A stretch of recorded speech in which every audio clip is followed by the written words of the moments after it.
Salut à tous très chers internautes. On se retrouve pour un nouveau format dans un contexte un peu bizarre, disons, en ce moment, et un peu dangereux avec toutes ces histoires de confinement. D'ailleurs, je vous invite à suivre les instructions du gouvernement. Absolument, c'est hyper important. Je vous laisse une petite vidéo du roi des rats qui est très intéressante et qui vous expliquera tout ça bien mieux que moi. Du coup, ceci est le premier épisode du nouveau format dont j'avais parlé dans cette vidéo-là, les registres d'histoire. Donc des histoires d'urbex, mes histoires ou des histoires d'autres gens. Et aujourd'hui, on va parler de Brocéliande.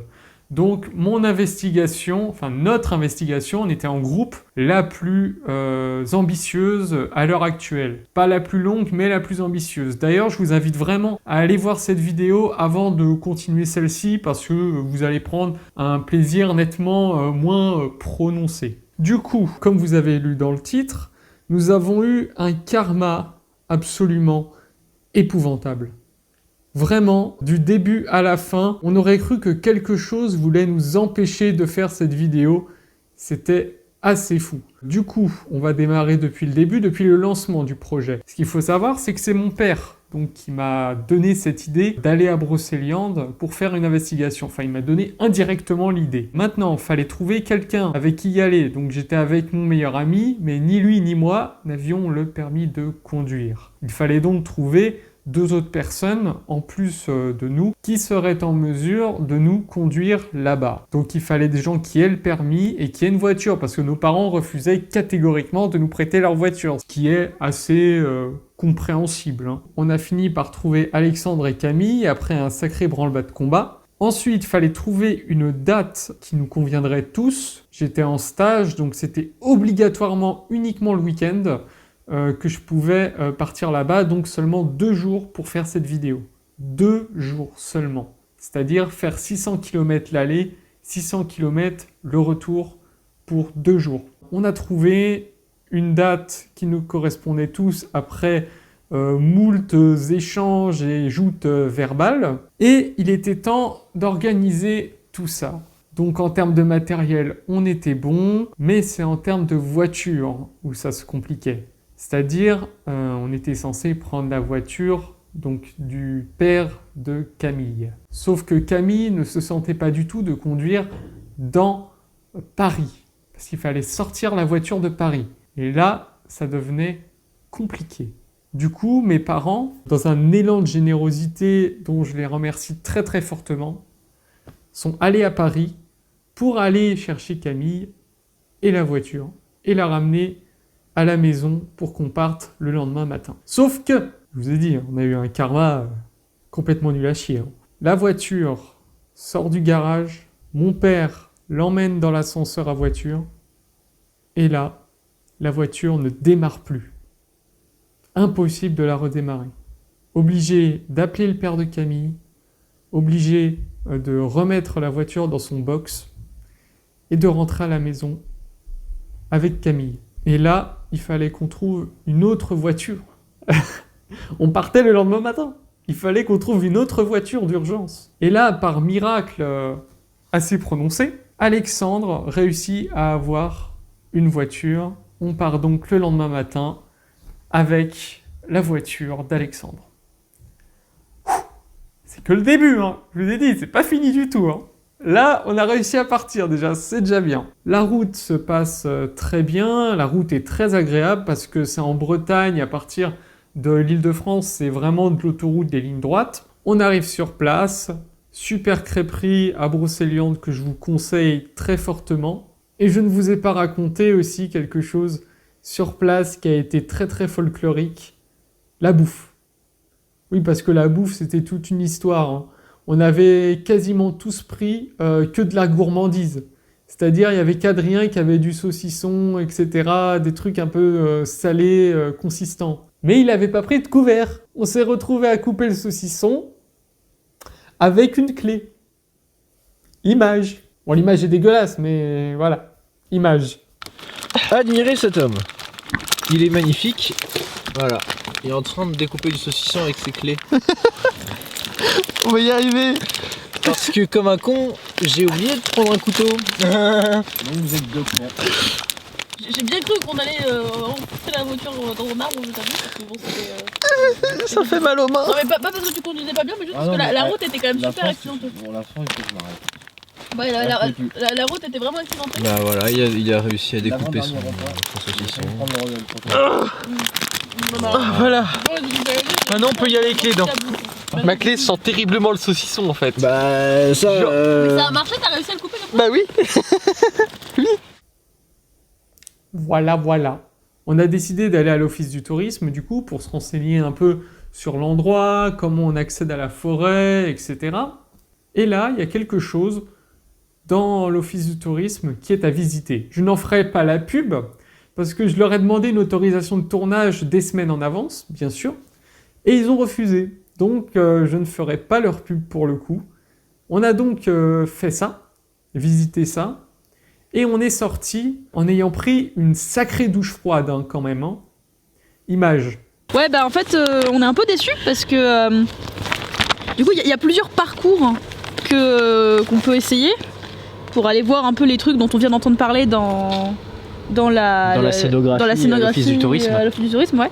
Sauf qu'en fait, il y en a plusieurs qui sont fermés parce que je pense qu'il y en a il y a une partie qui est pas accessible parce que période de chasse. Il y en a un autre qui est fermé les jeudis. Il y en a qui sont fermés les lundis et samedis. Enfin, en fait, c'est genre très régulé visiblement. Et genre la dame nous a bien dit qu'on pouvait pas se balader comme on voulait et que vu que c'était une forêt privée, c'était très balisé. Du coup, vu que toute cette partie-là, c'est fermé le samedi. Donc du coup, la fontaine de Jouvence, le tombeau de Merlin, le chêne des Hydrées, tout ça, on oublie. Ah, c'est tout ce qui est encadré en bleu qui est fermé le samedi alors. Je sais pas. Oui, non, pas ça. Non, c'est juste le tombeau de Merlin. C'est les parcours 4 et 5. Et du coup, nous, ce qui nous reste, c'est les boucles Val sans retour et Arbre d'Or, sachant qu'on pourra pas accéder à tout parce qu'il y a ça qui est fermé parce que période de chasse. Mais il y a quand même, on pourra peut-être voir un petit bout du miroir au fait, tu vois. Bon, on fait ça du coup. On prend la voiture et on va jusqu'à. Allez. Ouais, bon bah allons-y. Hein. Alors, on se retrouve, on est arrivé donc à Brocéliande. À Pimpon. À Pimpon, ouais.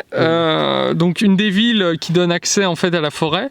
On a mangé dans une crêperie qui était absolument délicieuse, même si ça manquait de viande sur la tienne. Mais malheureusement, grosse douche froide, grosse déception. En fait, la forêt est encore plus balisée qu'on le pensait. C'est-à-dire, il y a des lieux qui sont fermés certains jours. Genre le tombeau de Merlin, c'est fermé là. Il y a des lieux qu'on n'a pas accès à cause de la chasse. Et en fait, tout est méga balisé. C'est-à-dire, on ne peut pas sortir une seule seconde des chemins. C'est un peu, vous savez, comme un parc d'attractions. C'est-à-dire, tu restes dans la file d'attente de la queue et tu ne peux pas passer les barrières. En gros, c'est ça l'idée. Donc, tout l'aspect exploration, nature sauvage qu'on nous a un peu vendu à l'office de tourisme pendant la scénographie, et ben en fin de compte on l'a pas. C'est une blague, mais c'est compréhensible parce que ça reste une forêt privée, mais quand même l'aspect nature sauvage, Brocéliande, à l'heure actuelle des choses. Alors, à l'heure actuelle des choses, on n'y est pas encore entré. On n'y est pas encore entré, mais vu de ce qu'on a constaté là, On aura peut-être une bonne surprise. On aura peut-être une bonne surprise. Pour le moment, on parle, mais en gros, voilà, pour le moment, déception, quoi. Voilà. Et là, on se dit, putain, on a fait 600 bornes pour se retrouver avec la moitié des lieux fermés au public.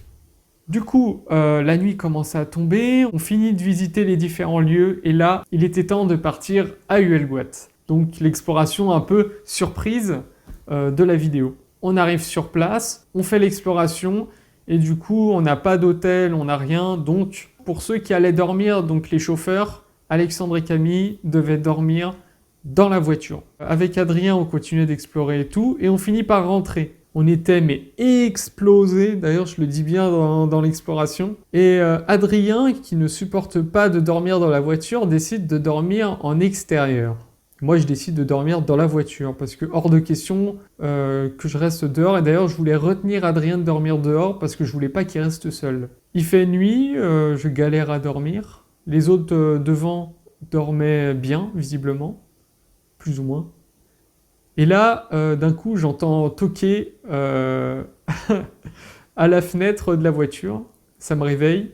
Et en fait, c'était Adrien. Et pourquoi Adrien voulait revenir dans la voiture? Bah, c'était parce qu'il s'était mis à pleuvoir. Et il dormait sur une table de camping. Du coup, il s'est pris la faute sur la tronche. Et il voulait rentrer dans la voiture. Résultat, il rentre. Et le lendemain matin, on décide d'aller explorer Huelgoat 2 jours pour prendre des images superbes et un peu explorer l'endroit en journée. Là, on décide de partir, du coup, c'est le départ. Mais en chemin, on avait rencontré des Bretons, vraiment adorables, des gens du coin, qui nous ont conseillé un autre lieu. On devait y aller, c'était à peu près à 20 minutes de route. On commence à rouler et tout. Et là,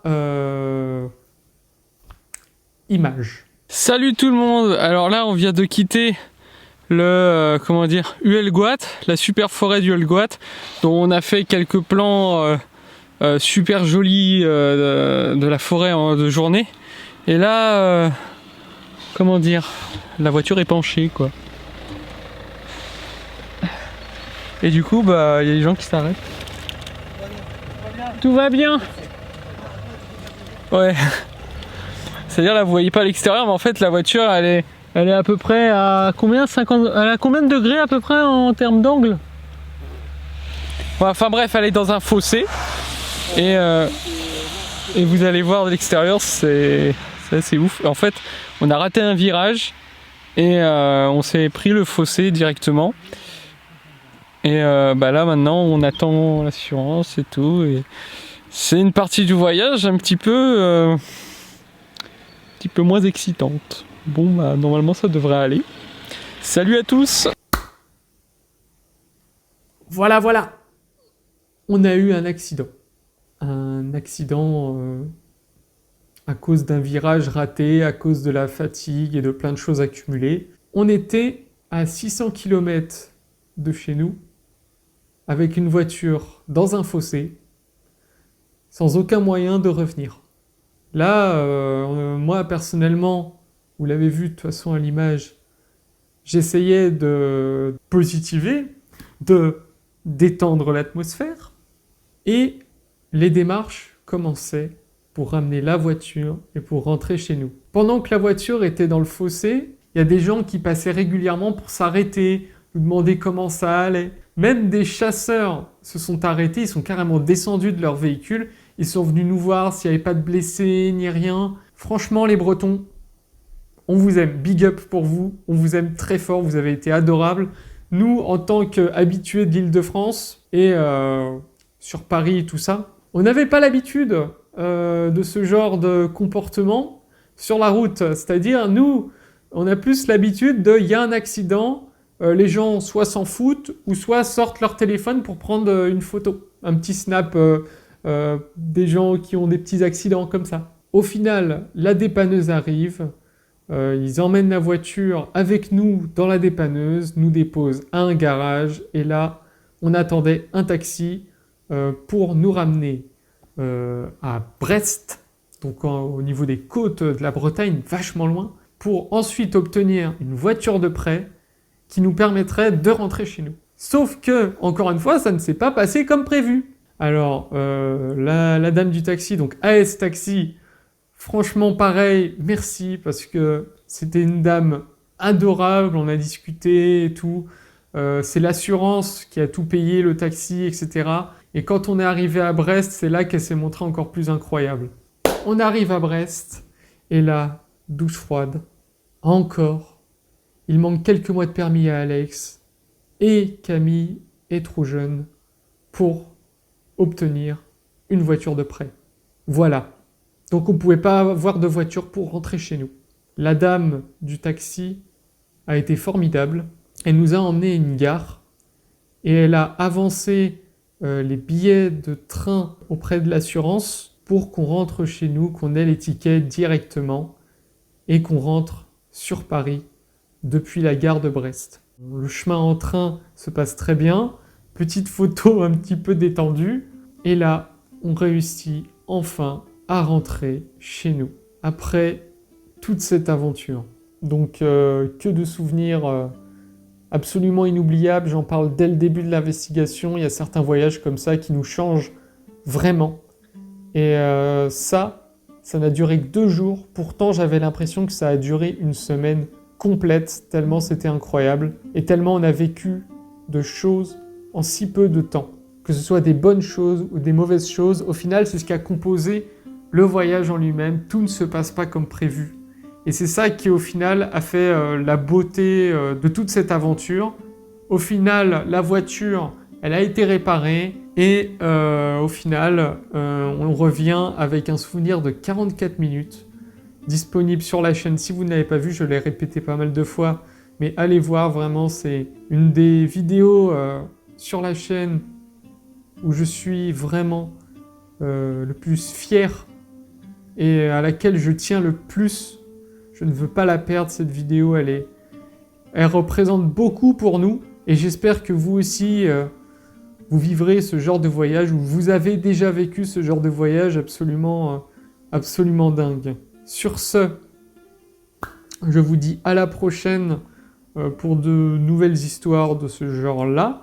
Peut-être d'autres personnes aussi, parce qu'il n'y a pas que mes histoires à moi et j'en ai quelques-unes en réserve qui sont juste mais complètement folles, qui sont dans des ambiances très différentes, des coïncidences absolument folles, mais pas forcément dans le bon sens du terme, des catastrophes qui sont arrivées en urbex, où ça a failli très mal tourner. Enfin bref, je tease un peu tout ça, mais j'en ai pas mal sous la manche. J'espère vraiment que vous prendrez bien soin de vous en cette période de confinement. Et on se retrouve pour une prochaine vidéo, très balèze pour le coup, où on va partir vers de la dénonciation, les amis. J'espère que ça vous plaira, ça sera très différent de ce que je fais habituellement. À très bientôt!